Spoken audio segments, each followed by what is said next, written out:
হাফেজ কি করে খাবি রে? আমার বাপ সবসময় গল্প করছে, হাজি সাহেব জানে, আব্দুর রশিদ ভাই, আমার বাপ গল্প করছে 3 ছেলে নিয়ে আমার কোনো টেনশন নাই। 2 কলেজের প্রফেসর, একটা প্রাইমারি হেডমাস্টার, এই মৌলবি খেলে আমার টেনশন। তুই কী করে খাবি? আমি যখন ওয়াজ করে যাইতাম, আব্বা কয় আজ তো কত দিল দেখি, তখন আমি কইতাম আব্বা দিছে, আব্বা মাশাআল্লাহ দিছে, দেখি না কত দিছে। তখন আমি পকেটটা বার করে তখন দিই, উপরে 100 টাকা, তারপরে 50, তারপরে খালি 10, এরকম। আব্বা গুনা কয় কে রে? 250 হলো রে। তোর টাটকা বলতে তুই যে সারা রাত মানুষের ওয়াজ করিস, আরে 250-300 করে টাকা দেয়, বাদ দে ওয়াজ, বাদ দে ওয়াজ, বাদ দে, দোকানদারি করে খা। বিশ্বাস করেন আমার বাপ জোর করে আমাকে ওয়াজ বাদ দিতে আমাকে একটা কাপড়ের দোকান করে দিল, কাপড়ের দোকানদারি করি আমি। আর মাঝে মধ্যে গল্প করে, আমার এই ছেলেগুলা খুবই চিন্তায়, কি করে খাবি। আলপনা দরবার শরীফে আল্লাহর ওলি মোহাম্মদ আলী ফরিদি রহমতুল্লাহ আলাইহ যেদিন দুনিয়া থেকে বিদায় নিলেন, আমি তার জানাজার নামাজ পড়বে আইছিলাম। ওই ঘুরে ঘুরে তার দেহ দেখাচ্ছে, ঘুরে ঘুরে, মানে হাজার হাজার মানুষ, তো লক্ষাধিক মানুষ এখন তাকে দেখবে, তার সোনার চেহারাটা দেখবে, এরা দেখবার যা ঘুরে ঘুরে যিনি দেখাচ্ছেন তিনি হচ্ছেন রসমনা হায়দারি হুজুর, উনি মারা গেছে, ওনার বাড়ি হচ্ছে ইরশুদ্দি। এরকম ঘুরে ঘুরে দেখাচ্ছে। আমি ঘুরে ঘুরে দেখতে গিয়া হুজুরের মুখের দিকে তাকায় আমার চোখ আর সরে না। আমি কিছুক্ষণ যখন তাকাই আছি, তখন হায়দারি হুজুর বুঝতে পারলেন, ইত্তাকু ফিরাসাতাল মুমিনিনা ফাইন্নাহু ইয়ানজুরু বিনূরিল্লাহ। এই মৌলানা সাহেব তো সাধারণ মানুষের মতন দেখতেছে না, আমাকে হাত ধরে হুজুরের কাছে টেনে দিল। আমি আধ ঘন্টা পর্যন্ত মোহাম্মদ আলী ফরিদি পীর কেবলা রহমতুল্লাহ আলাইহির চেহারার দিকে তাকায় থাকলাম। ওই যে পাগল হয়ে গেলাম। আলপনা দরবার শরীফে দোকানদারি ব্যবসা বাণিজ্য বাদ দিয়ে সব ছাড়িয়ে ছুঁয়ে চলে আসলাম এখানে। দীর্ঘদিন এখানে থাকার পরে আলোচনা শুরু করলাম, ওয়াজ নসিহত করি, টাকা পয়সা কে কি দেয় বাংলাদেশের কোন লোক বলতে পারবে না। বদলশীর টাকা গুনাইলে অত দূরের কথা, দেখে আলিছে কেউ বলতে পারবে না। 17 বছর পর্যন্ত আমার এইভাবেই চলতেছে। 17 বছর। 2007 সালে বীরগ্রাম যখন আমি গেলাম, পিছন দিক থেকে একটা ট্রাক আমার গাড়িকে লক্ষ্য করে মারলো, সাথে সাথে আমার সেক্রেটারি মারা গেল। সেক্রেটারি যখন মারা গেল, আমি গাড়ির মধ্যে বেহুশ হয়ে থাকলাম। আমাকে নিয়ে গেল শহীদ মেডিকেল হাসপাতালে। আমার সেক্রেটারি মারা গেছে, আমার গায়ের যে চাদর সেরে দেওয়ার লাশ ঢেকাতেছে, গোটা এলাকাময় খবর হয়ে গেল বদরশিদ মারা গেছে। সবাই আমার নামে ইন্নালিল্লাহ পড়লো। আমার বাড়িতে কেউ মাইক্রোলিয়া, সিনজেলিয়া, টেক্সিলিয়া সবাই চলে গেছে। আমি আছি মানে শহীদ মেডিকেল হাসপাতালে। আমার বাপের কাছে যায় বলতেছে, আপনার ছেলের লাশ কখন দাফন হবে? আব্বা কয় কেরি, আমার ছেলে তো মরেই বিগে। আসলে মরে গেছে আমার সাহাবী। ভালো হওয়ার পরে আমি আল্লাহর কাছে ওয়াদা করলাম, আল্লাহ আজকে যদি আমি মরে যেতাম, তখন কিন্তু ইউটিউব ছিল না, ফেসবুক ছিল না, এরকম ওয়াজ প্রচারের কোনো মাধ্যমে ছিল না, ছিল না। এই মরে গেলে সবাই বলতো বলতে একটা ওয়াজ করতে রে, মারা গেছে। মরে যাওয়া মাত্র আমি শেষ হয়ে যেতাম। আমি সেদিন নিয়ত করলাম যে আর টাকা পয়সা কামাই করে আমি নিজের জন্য খরচ করব না। সেই টাকা পয়সা জোগাইতে জোগাইতে সর্বোচ্চ 12 শতক জায়গার উপর আমি একটা মাদ্রাসা তৈরি করলাম। তারপর আবার কিছু জায়গা কেনার পরে একটা মসজিদ তৈরি করলাম। তারপর আবার কিছু জায়গা কেনার পরে আবার ভিন্ন করে মাদ্রাসা তৈরি করলাম। এখন আমার জায়গা ওখানে গিয়ে দেখবেন সমস্ত জায়গা কিন্তু ওয়াকফ করা। জোরে কোন কি করা? ওয়াকফ করা। 235 শতক জায়গা ওয়াকফ করে সেইখানে মসজিদ, মাদ্রাসা, এতিমখানা তৈরি করা হয়েছে। মহিলা মাদ্রাসা বর্তমান 3 তলা। সুবহানাল্লাহ কন না কেন? 3 তলা। আর এই বছর ইউটিউব ভাইরা জানে, এই বছর আমি আল্লামা সাইদি হুজুরের নামে একটা শহীদ দেলোয়ার হোসেন সাইদি হুজুরের রহমতুল্লাহ আলাইহির নামে একটা অডিটোরিয়াম করলাম। এই বছর আমার পায়ের মুজের থেকে জুতা করে আমার এই রুমাল পর্যন্ত, পাঞ্জাবি, কোট যা দেখতেছেন, মোবাইল, ঘড়ি, চশমা সব হচ্ছে মানুষের হাদিয়া। আজকেও একজন একটা তসবিহ আর জায়নামাজ হাদিয়া দিল। মানে আমার কোনো জিনিস কিনা লাগে না, জনগণে আমাকে হাদিয়া দেয়। তাহলে আমি কেন আমার জন্য করব? আমি যা করব আল্লাহ রাসূলের জন্য করব। আল্লাহ যেন কবুল করে, জোরে করে আমিন। আমি কথাটা কেন বললাম, কি প্রসঙ্গে বললাম একটু মনে রাখবেন আল্লাহর বান্দারা। এখানে কিন্তু বলে নাই যে সুন্দর একটা ছেলের সাথে বিয়া বসা। সুন্দর একটা ছেলের কথা বললে আমি জীবনে বউ পাতাম না। আমি যে কয়টা মেয়ে দেখবার গেছি, আমি নিজে দেখবার যে কয়টা গেছি, একটা মেয়েও আমাকে অ্যালাউ করেনি। পরে আমার বাবা কইলাম, আব্বা আমাকে লে হবি না, আমাকে বাদ দিয়ে দেখেন। তো যাই হোক, বর্তমানে আমার যে বউ আছে, ওর বাপ যে কি বুঝলো, আমার সাথে বিয়ে দিল না দেখে। আজকে আমার শ্বশুর আমার গাড়িতে করে, বুঝলেন, আমার গাড়িতে করে আমি বগুড়া নিয়ে গেলাম। আজকে সন্ধ্যার ওয়াজে আমার শ্বশুর আমার সাথে গেছিল। এখানেও আসবার চাইছিল, কিন্তু আমি আনিনি, কারণ আমার শ্বশুর আমার চাইতে দেখতে ছোট মনে হয়, মানে দাঁড়িয়ে দিলে ঠিক মতো পাকেইনি, বুঝলেন। বয়স আছে, কিন্তু বয়স চড়া। আমার শ্বশুর আর আমি একদিন যাচ্ছি, তো একজন বলতেছে, আপনার কে হয়? তে বলতেছে, আমার জামাই। তো কোন পক্ষের? মানে বুঝাচ্ছে। আয় রে, বিয়ে দিয়ে আমার শ্বশুর মানুষের কাছে বলে, আয় রে, কালোর সাথে বিয়ে দিয়ে যা মজা, সুবহানাল্লাহ কন্যা কেন? এখানে কিন্তু কালো ফর্সা বলা হয়নি, এখানে বলা হচ্ছে ভালো একটা ছেলের সাথে বিয়ে দিবা। ভালো একটা মেয়ের, ভালো একটা ছেলের সঙ্গে বিয়ে বসার অধিকার আল্লাহ তোমাকে দিয়েছে। ভালো ছেলে বলতে আপনি কি বুঝেন? ভালো ছেলে বলতে বুঝতে হবে যে একটা টাকাও ডিমান্ড নিবে না, মহারানা নগদ পরিশোধ করবে। আপনাকে এলাকায় এইরকম কয়টা ছেলে আছে?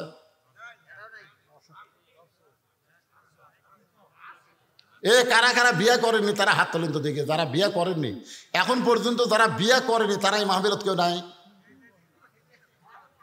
একেবারে আইডিয়ারা কি করতেছে?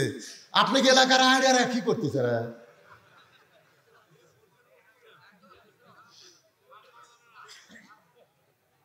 না না, এই হাজার হাজার মানুষের মধ্যে এই 4-5টা হাত বিয়ে করেনি। আচ্ছা, কারা কারা বিয়ে করছেন তারা হাত তোলেন তো দেখি। এবারে মাশাআল্লাহ, সব বিয়ে আলার আওয়াজ শুনবে রাচ্ছেন বাড়ি। আরে তাহলে ভালো ছেলে বলতে কি বুঝবেন? ভালো ছেলে বলতে বুঝবেন 10 বছর থেকে নামাজ ধরছে। কয় বছর? 10 বছর থেকে 5 ওয়াক্ত নামাজ ধরেছে। দাড়ি কোনোদিন কামায়নি, মোজ কোনোদিন বড় করেনি, প্যান্ট শার্ট কোনোদিন পরে নাই, সবসময় ঢিলা ঢালা জামা পরেছে, পেশাব করে পানি লিয়া আবার ওযু করেছে। ওই যে কয়টা ভালো ছেলে যাচ্ছে, ওই যে দেখেন, ওদের পিছন দিকে দেখেন।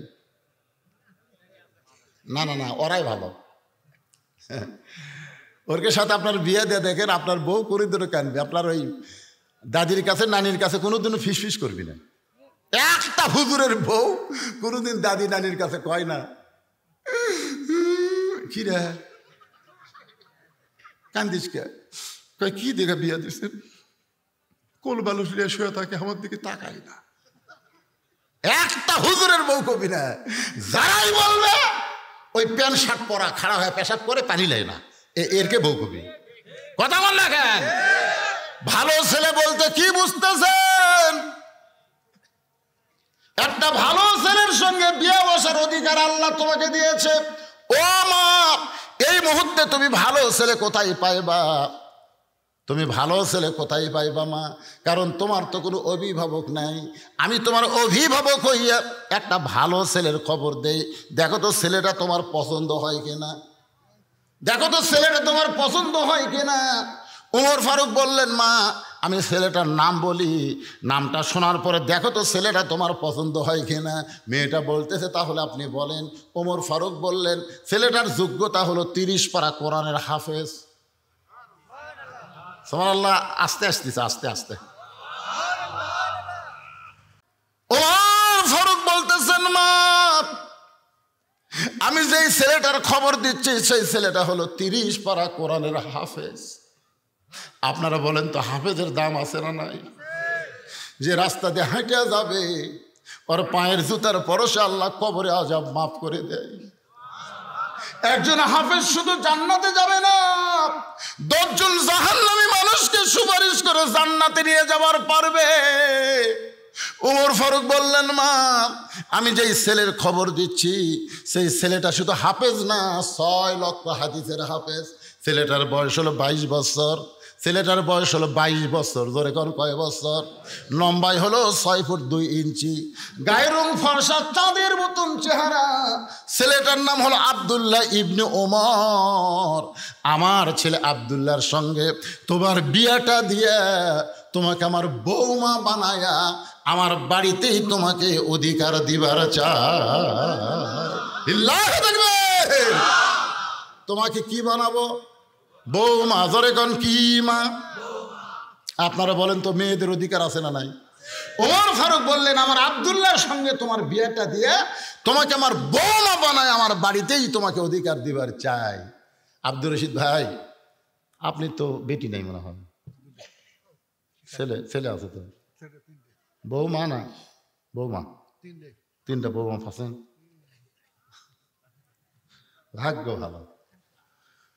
হ্যাঁ, কতগুলো বউ বুঝছেন, বিয়ে হওয়ার পরে বেটা গিয়া বউরা শহরত গেছে। এখন বেটার বউ থাকে শহরও, শহরের বাসায় থাকে বউ আর বেটা, আর বাপ আর মা বুড়ি গ্রামে গুড়গুড়ি করতেছে। আছে না নাই? কথা কোন আছে না নাই? কি যে বুদ্ধি শুনেছে, কানে কানে বলেছে তোমার বুড়া বাপ আর বুড়ির কাছে আমি থাকতে পারবো না, এরা খালি ফ্যাট ফ্যাট করে। এখন বইয়ের কথা মতো এখন ছেলেরা বগুড়া বাসা করছে। এখন বগুড়া শহরের মেন কেন্দ্রে একটা সুন্দর বাসা করে স্বামী স্ত্রী দুইজন থাকে, ভালো চাকরি করে, ভালো কামায়। একদিন বাবা অসুস্থ হয়ে বগুড়া পপুলার ডায়াগনস্টিক সেন্টারে দেখাবার গেছে। ডাক্তার এত ভিড়, দেখতে দেখতে রাত 9টা বাজছে। 9টা, এখন তো পরীক্ষা টরীক্ষা খুব বেশি, সব দেখে রাত 9টা বাজছে। এখন চিন্তা করে এই 9টার সময় আমি ডুবাটেকুর কেমনে যাই, ডুবাটেকুর কেমনে যাই, এই চিন্তা করতেছে বুড়ে। তখন ভিতরের মন বলতেছে এত ডুবাটেকুর চা লাগবে, তোর বেটার বাসা নাই, বেটার বাসার যা। তখন রাত 9টার সময় ছেলের বাসাত গেছে। ছেলে যেন ভালো হয় এই জন্য ভালো নাম তো হচ্ছে আব্দুল্লাহ। রাত 9টার সময় ডাকতেছে আব্দুল্লাহ রে, আব্দুল্লাহ। আপনার ক্ষণ তো এটা গ্রাম না শহর? কথা কন না করে ভাই। কিন্তু বাপ কি বেটা শহরের ভাষা ডাকবার পারে? গ্রামের ভাষা ডাকছে আব্দুল্লাহ রে, আব্দুল্লাহ। আব্দুল্লাহ মনে মনে চিন্তা করে শহরের সবাই আমাকে সাহেব কয়, স্যার কয়, আমার নাম ধরে ডাকার মরদ তো কেউ নাই। এ রাত 9টার সময় আমার নাম ধরে ডাকলো কে? গেট খুলে দেখে বাবা দাঁড়িয়ে আছে। ও বাবা, শহরে বাসা করার পর থেকে আপনি তো আসেন না বাবা। বাবা গো, আপনি তো আসেন না বাবা, আজকে রাত 9টার সময় কেন আইছেন? বাবা বলতেছে আমার ঠেকা পড়ছে। ঠেকা, যাবার পারিনি, যাবার গাড়ি নাই, কি করবো? ডাক্তার দেখতে দেখতে 9টা বাজছে, এই জন্য তোর বাড়ির দরজা চাচ্ছি, তুই কি ভিতরে ঢুকাবো না এঠে যাবো? আব্দুল্লাহ বুঝবার পারছে আমার বইয়ের কারণে বাপ খালি সেই রকম রাগে আছে। বাপ বুঝতেছেন না বাপের রাগ আছে না নাই? আব্দুল্লাহ আস্তে করে বাবার হাত ধরে রেস্ট রুমে বসায়, বলে বাবা একটু ধৈর্য ধরেন, একটু ধৈর্য ধরেন। বাবারে বসায় থুইয়া আব্দুল্লাহ আস্তে আস্তে আইসা দেখে বউ ঘরের মধ্যে কম্বল গাও দিয়ে শুয়ে আছে। বইয়ের কাছে ফিস ফিস করে বলতেছে ময়না পাখি, আমার বাবা আছে, আমার বাবা। তোমার বাবা আছে আমি জানি না? যখন আব্দুল্লাহ আব্দুল্লাহ করে ডাকলো তখন আমি শুনিনি। হায় হায়, স্বামী দুর্বল হয়ে বউ আস্তে আস্তে করছে, আর বউ যে জোরে চিল্লে উঠছে। ওর বাপ রেশন মধ্যে শুন করছে, ওরে বাবা রে, তোমার বাবা আছে, তোমার বাবা খাবার দাও, দেখো ডাইনিং টেবিলে খাবার দাও, মিক্সিতে খাবার আছে, ফ্রিজের মধ্যে খাবার আছে, বাইর করে দাও। আব্দুল্লাহ বলতেছে অনেকদিন পর বাবা আইছে, তুমি যদি বাবার সামনে একটু খাবার দাও আমার বাবা বড় খুশি হবে। বউ বলতেছে সকাল থেকে আমার পিঠ শিরশির করে, আমার মাজা বেদনা করতেছে, আমি উঠতে পারলাম না, তুমি পারলে তোমার বাপকে খাবার দাও। আব্দুল্লাহ ধীরে ধীরে বাবার কাছে চলে আসে, বাবার চোখ দিয়ে দর দর করে পানি পড়ে। আব্দুল্লাহ বলে বাবা এমন করে আপনি কেন কাঁদতেছেন? বাবা বলে তোর ওর অসুখ হয়েছে, তোর বিবি বড় ব্যথায় পড়েছে, আর অসুস্থ বউকে তুই কেন আমারে খাবার দিবার বলিস রে পাগল? তুই কি মনে করছিস আমার থাকার জায়গা নাই তাই বলি কি বগুড়া খাওয়ার হোটেল নাই? তুই কি মনে করছিস বগুড়া আমার থাকার জায়গা নাই তাই হোটেল নাই? আমি খাইয়ে যাচ্ছি বাবা, আমার অসুস্থ বউরে কবরদার জ্বালাতন করিস না, একটু থাকার জায়গা দে। এখন আব্দুল্লাহ একটা ঘর দেখে বলে বাবা তার ওই ঘরে আপনি ঘুমান। রাত 9টার সময় বাবা না খাইয়া ঘুমায় গেছে। রাত যখন 11টা বাজে এমন সময় আব্দুল্লাহর শালা বউয়ের ছোট ভাই, রাত যখন 11টা বাজে তখন আব্দুল্লাহর শালা বোঝেন না, বউয়ের ছোট ভাই, দরজাতে সে ডাকতেছে শেফালি আপা, শেফালি আপা। আব্দুল্লাহর বউয়ের নাম হলো শেফালি আপা। বিয়ের যেমন হিন্দু ধরা জনে লাভ মারে, আব্দুল্লাহর বউ কম্বল ফেলা দেয়া মারছে লাভ। আব্দুল্লাহ তাকায় দেখে কম্বল আছে বউ নাই, কম্বল আছে বউ নাই, বউটা গেল কোন জায়গায়। দৌড়া গিয়া গেট খুলে দিয়ে বলে ভাই এত রাত্রে কোত্থেকে আসলি? বলে ক্যারাম বোর্ড খেলতে খেলতে রাত হয়ে গেছে আপা, ঘড়ির দিকে তাকানোর টাইম পাই নাই, আমি একটু ঘুমাবার চাই। বোন কান্দের বলে পাগল হয়েছিস নাকি? তুই আমার ভাই, না খাইয়ে ঘুম পাড়বি, আমার চোখে ঘুম ধরবে না, আগে খাওয়া তারপরে ঘুমানো হবে। আব্দুল্লাহর বউ তার ভাইকে ডাইনিং টেবিলের চেয়ারে বসায়া ভাত তরকারি যা ছিল সব গরম করে ভাইয়ের সামনে দিয়া বলতেছে খাভাই, তুই না খাইলে আমার কলিজার মধ্যে কোনো শান্তি নাই। আব্দুল্লাহ মনে মনে চিন্তা করে 9টার সময় আমার বাবা এলো, তখন তোর মাজা বেদনা পিঠ শিরশির করে, আর 11টার সময় খাভাই কারণ কি? 12 হয়ে দেখে 5 তরকারি গরম ভাত, শালার মাথায় বইয়ের হাত। কয় তরকারি? 5 তরকারি গরম ভাত, শালার মাথায় বইয়ের হাত, খালি বলতেছে আর এক টুকরা খা ভাই, আর এক টুকরা খা ভাই। আব্দুল্লাহ আস্তে আস্তে বাবা যে ঘরে ঘুমাই ওই ঘরের জানলার পাশে গিয়ে তাকায় দেখে 0 বাল্বের আলোতে বাবার শুকনা মুখ দেখতে পায়। বাবা ঘুম পাড়ছে। আমার বাবা যখন খাবার চাইছে, আমার বাবাকে যখন খাবার দেবার বলেছি তখন তোর মাজা বেদনা পিঠ শিরশির করে, আমার বাবা না খাইয়া ঘুম পাড়তেছে, আর তোর ভাইয়ের সামনে 5 তরকারি গরম ভাত। এমন সময় আল্লাহর কোরআন বলতেছে আল্লাযী খালাকাল মাউতা ওয়াল হায়াতা লিয়াবলুয়াকুম আইয়ুকুম আহসানু আমালান ওয়া হুয়াল আজিজুল গফুর। আব্দুল্লাহ রে, আজকে তোর নেক আমলের পরীক্ষা হবে। আব্দুল্লাহ, আজকে তোর সুন্দর আমলের পরীক্ষা হবে। তোর শালার সামনে 5 তরকারি গরম ভাত, আর তোর বাপ না খেয়ে ঘুম পাড়তেছে, এই মুহূর্তে তোর আমল কি? এমন সময় আল্লাহর কোরআন সামনে দাঁড়ায় বলতেছেন ওয়াকাযা রাব্বুকা আল্লা তা'বুদু ইল্লা ইয়াহু ওয়া বিল ওয়ালিদাইনি ইহসানান। আল্লাহর ইবাদতের পরে বাপ মার প্রতি এহসান করো, দয়া করো, ভক্তি করো। তুমি যতই নামাজ পড়ো, রোজা করো, তোমার বাপ মার কলিজায় যদি সামান্য কষ্ট দাও, তোমার একটা ইবাদত আল্লাহর দরবারে কবুল হবে না। কথা বলেন না কেন? কবুল হবে? মায়ের মনে কষ্ট দিয়েছেন, বাপের মনে কষ্ট দিয়েছেন। দাঁত থাকতে মানুষ দাঁতের মূল্য দেয় না, চোখ থাকতে মানুষ চোখের মূল্য দেয় না। 18 সালে আমার বাবা মারা গেছে। বাবা যখন মারা গেছে তখন আমরা 4 ভাই মায়ের কাছে গিয়ে বললাম মা বাবা মারা গেছে। মা বলতেছে আফসোস করিস না, বাবা মরে গেছে, মরা যখন লাগবে, আমি তো মা তোদের জীবিত আছি। 23 সালের 25 ডিসেম্বর যখন মা মারা গেল, আমার বাপ মাকে মসজিদের পাশে কবর দিয়ে রাখছে। প্রতিদিন ওয়াজে আসার সময় একবার বাপ মার কবরে সালাম দেই। যত রাত্রি ওয়াজ করে যাই না কেন, বাপ মার কবরে সালাম দেই। বারবার চোখের সামনে ভেসে ওঠে যার বাপ মা নাই এই দুনিয়াতে তার কেউ না।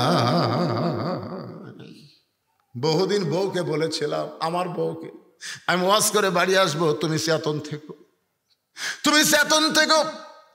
আল্লাহর কোরআন আমার সামনে কোনোদিন দেখলাম না। আমার যাবার কারণে আমার বউটা চেতন আছে, কিন্তু আমার মা যেই ঘরে ঘুমায় ওই ঘরের পাশ দিয়ে যখন আমি হেঁটে যাই, মামার জুতার শব্দ শুনে বুঝতে পারে বাজান আমি ঘুমাই নাই। আমার মা ঘরের দরজা খুলে দেয়। আমি বলতাম, মা কোনোদিন কি আপনার চোখে ঘুম ধরে না? মা বলে, পাগল ছেলে, ওয়াজ করে বাড়ি আসবি। এইটা জানার পরে দুনিয়ার কোনো মা ঘুমায় না। আজকে যাদের মা নাই, বাপ নাই, তারাই বুঝতেছে এই দুনিয়াতে সব কিছু থাকার পরেও তারা কিছুই নাই। জোরে কোন কথা, ঠিক কি না? আব্দুল্লাহ তাকায় দেখে বাবার মুখটা শুকনা দেখতে পায়। এখন আব্দুল্লাহ কি করবে? আল্লাহর কোরআন বলতেছে, লিয়াবলুয়াকুম আইয়ুকুম আহসানু আমালা, তোকে পরীক্ষা করা হবে সুন্দর আমল। এই মুহূর্তে তোর আমল কি? আব্দুল্লাহ চোখ বন্ধ করছে, কারণ ভালো কিছু করবার গেলে চোখ বন্ধ করা লাগবে। তো চোখ বন্ধ করে দেখে উটি বলা একটা বেলান আছে। উটি বলা মানে শহরের বাসার তো লাঠি থাকে না রে ভাই, এই যে উঠি বলে, এই উটি বলা একটা বেলান আছে, এক হাত। আব্দুল্লাহ চিন্তা করতেছে, কি করি? নারী নির্যাতনের আইন আছে বারে, মরদ নির্যাতনের কোনো আইন নেই। আজকে আপনারা বলেন তো, বাংলাদেশে পুরুষ নির্যাতনের কোনো আইন আছে? কিন্তু নারী। তো এখন তো আমার বউ যদি মারি, আর বউ যদি যায় কেস করে, তাহলে আমার চাকরিও যাবি, জেল খাটা লাগবে। ইমান বলতে দেখে মারার জায়গা নাই। যেই জাগাত মারলে কাউকে দেখাবার পারবি না, সেই জাগাত মার। সেই জাগাত মারলে কাউকে দেখাতে পারবি না, সেই জাগাত মার। পিছন দিকে তাকে দেখ উঁচা হয়ে আছে, ওই উঁচা জাগাত মারবো। বিসমিল্লাহ কয় এক বাড়ি এক হজ, দুই বাড়ি দুই হজ। এখন তুই কি করবো? যা। বউ তো খালি শালাক বলতেছে, আর এক টুকরা খা ভাই, আর এক টুকরা খা ভাই। মানে অন্য কোনো দিকে খেয়াল নাই। মানে বাপের কেউ আসলে, বুঝলেন, বাপের ভাই আসলে, বোন আসলে, বাপের বাড়ির কেউ আসলে অন্য কোনো দিকে খেয়াল আছে? অন্য কোনো দিকে খেয়াল নাই। ভাই তো খাবি না, জোর করে বলতেছে, ভাই আর এক টুকরা, ভাই আর এক টুকরা। আব্দুল্লাহকে হার বাপ না খায় ঘুম পাড়তেছে, আর তোর ভাই খাবি না, আবার এক টুকরা। খালি রাগ খালি ফুঁসে উঠছে, বুঝলেন। বইয়ের পাশে যায় জাগা মতো, ওদের পিছনে যে উঁচে হয়ে আছে, ওই জাগা মতো বিসমিল্লাহ কয় এক বাড়ি। যেই বাড়ি মারছে লাগবে কম, শব্দ হবে বেশি। ওই জায়গার যদি কোনোদিন বাড়ি বসান, দেখবেন শব্দ বেশি, লাগবে কম। সুবহানাল্লাহ না কেন? ওই জায়গাত কিন্তু লাগবে কম, শব্দ বেশি। যেই বাড়ি মারছে, বল লাত্তি মারলে যেরকম শব্দ হয়, বউ দৌড় শালাও দৌড়, বউ দৌড় মারছে, শালাও দৌড় মারছে। শালা চিল্লাই বলে, দুলা ভাই এই গভীর রাত্রে আমার বোনকে মারলেন কেন? আব্দুল্লাহ বলতে, তোর বোন আমার কে হয়? তুই যে কইলি আমার বোনকে মারলেন কেন? তোর বোন আমার কে হয়? আল্লাহ কোরআনে বলেছে, হুন্না লিবাসুল লাকুম ওয়া আনতুম লিবাসুল লাহুন্না। স্বামী হলো বিবির পোশাক, বিবি হলো স্বামীর পোশাক। তোর বোনকে আমি এত ভালোবাসি, আমার বাপ্পাকে গ্রামে রাইখা আমি শহরে তোর বোনের জন্য একটা বাসা বানাইছি। শালারে, তোর বোনকে কেন মারলাম যদি জানতে চাস, তাহলে আয়। শালা কয়, হামাকে মারবেন নাকি? বলে, তোকে মারবো না, তোকে একটু দেখাবার চাই। এবার শালার হাত ধরে বাবা সেই ঘরে ঘুমাই, ওই ঘরের জানলার কাছে নিয়ে গিয়ে বলতেছে, তাকায় দেখ তো ভিতরে মানুষটা কে? বলে, এইটা তো আপনার বাবা। কখন আইছে? বলে, 9টার সময়। আমার বাবা না খায় ঘুমাই গেছে। শালা বলতে, দুলা ভাই টেবিলের উপর এত খাবার আমার বোন আমাকে দিল, আমি খাই না, তারপরে জোর করে খাওয়াই, তাহলে আপনার বাবা না খায় ঘুমাইলো কেন? আব্দুল্লাহ কান্দের বলে, আমার বাবাকে যখন খাবার দিবার কইছিলাম, তোর বোন কইল আমার মাজা বেদনা, পিঠ শিরশির করে। আমার বাবা তোর বোন অসুস্থ কথা শুনে না খাইয়া ঘুমায় গেছে।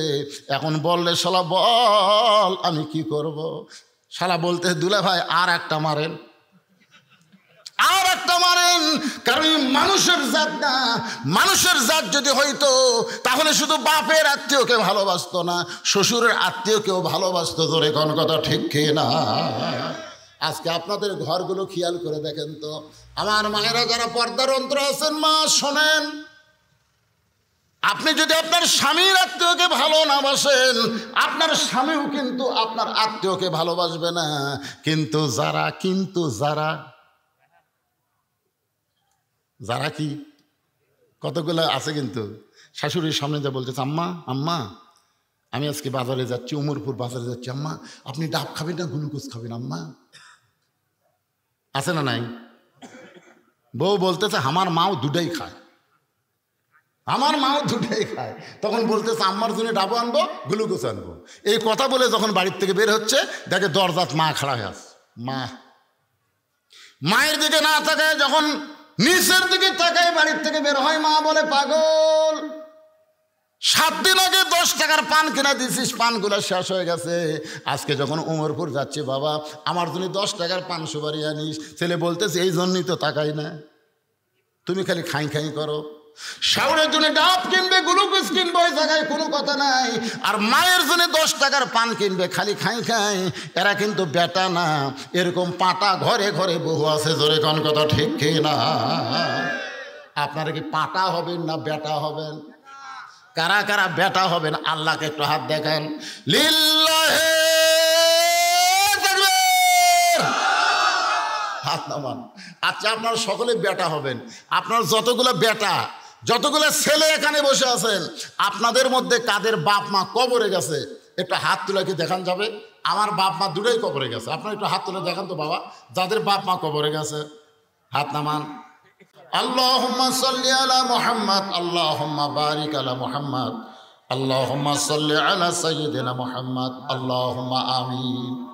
আল্লাহুম্মা আনতাস সালাম ওয়া মিনকাস সালাম, তাবারাকতা ইয়া যাল জালালি ওয়াল ইকরাম।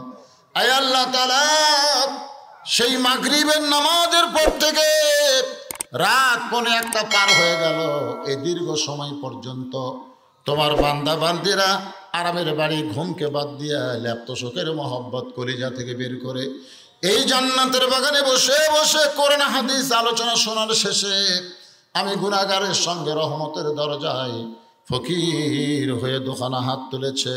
আল্লাহ মেহেরবানি করে আজকের মাহফিল আমাদের সকলের হেদায়েতের জন্য, নাজাতের জন্য, জান্নাতের জন্য কবুল করো। এই মাহফিলের শুরু থেকে শেষ পর্যন্ত যত আলোচনা হয়েছে আল্লাহ, এর মধ্যে যদি ত্রুটি হয়, ভুল হয়, মাফ করে দাও। এর যা হাদিয়া মঞ্জুর করো সোনার মদিনায় নবী পাকের রওজা মোবারকে আল্লাহ কবুল করে নাও। তামাম আম্বিয়া কেরাম, আসহাবে কেরাম, তাবিঈন কেরাম, তাবা তাবিঈন কেরাম, আয় আল্লাহ তাআলা যেই মাজারকে কেন্দ্র করে আজকের মাহফিল, আমার শিলাল বাবাজির মাজার সহ এলাকায় যত কবর রয়েছে আল্লাহ সব কবরকে জান্নাতের টুকরা বানিয়ে দাও। আমরা যারা হাত তুলেছি আমাদের মধ্যে দনন্দ খনি মা যাদের কবরের ঘরে চলে গেছে, আল্লাহ মেহেরবানি করে মায়ের কবরকে জান্নাতের টুকরা বানিয়ে দাও। আমাদের দরদের বাবা যাদের কবরে গেছে কবরকে জান্নাতের টুকরা বানাও। আল্লাহ আমাদের দাদা দাদি, নানা নানি, আত্মীয় স্বজন, শ্বশুর শাশুড়ি যাদের কবরে গেছে আল্লাহ কবরকে জান্নাতের টুকরা হিসাবে কবুল করে নাও। আল্লাহ এই মাহফিলকে কবুল করো। আল্লাহ প্রত্যেক বছর কোরআনের জন্যে এমন করে একটা মাহফিল, দোয়ার মাহফিল যারা করতে পারে এমন ইমানি শক্তিদেরকে দান করে দাও। আগামী বছর মাহফিলের জন্য অনেকে নগদে বাকিতে টাকা দিয়েছে, একটা গরু কেনা হবে উমরপুর বাজার থেকে। আল্লাহ সেই গরুর জন্য তোমার বান্দারা হাজার হাজার টাকা দান করেছে। আল্লাহ কেউ তেল দিয়েছে, কেউ চাল দিয়েছে, কেউ রসুন দিয়েছে, কেউ আদা দিয়েছে। আল্লাহ আরও অনেকে গোপনে দান করেছে। আল্লাহ সকলের দানগুলোকে জান্নাতের বিনিময়ে আল্লাহ তুমি কবুল করে নাও। আল্লাহ আমার মা বোনেরা পর্দার অন্তরালে বসে বসে শুনেছে, আবিদা সালিহা পর্দানিশি কবুল করে। মা ফাতেমার চরিত্র দান করো। আমি সহ আমরা যারা অসুস্থ হাত তুলেছি সুস্থতার নিয়ামত দান করো। আল্লাহ এই মাহফিল কমিটি, মাজার কমিটির সম্মানিত সভাপতি, সম্মানিত সহসভাপতি, সম্মানিত সেক্রেটারি, কেশিয়ার সদস্য, আল্লাহ সকলকেই জান্নাতি কবুল করো। আল্লাহ প্রত্যেক বছর এমন করে একটা সোনার মাহফিল, দোয়ার মাহফিল আল্লাহ কোরআনের বাগান যেন লাগাতে পারে।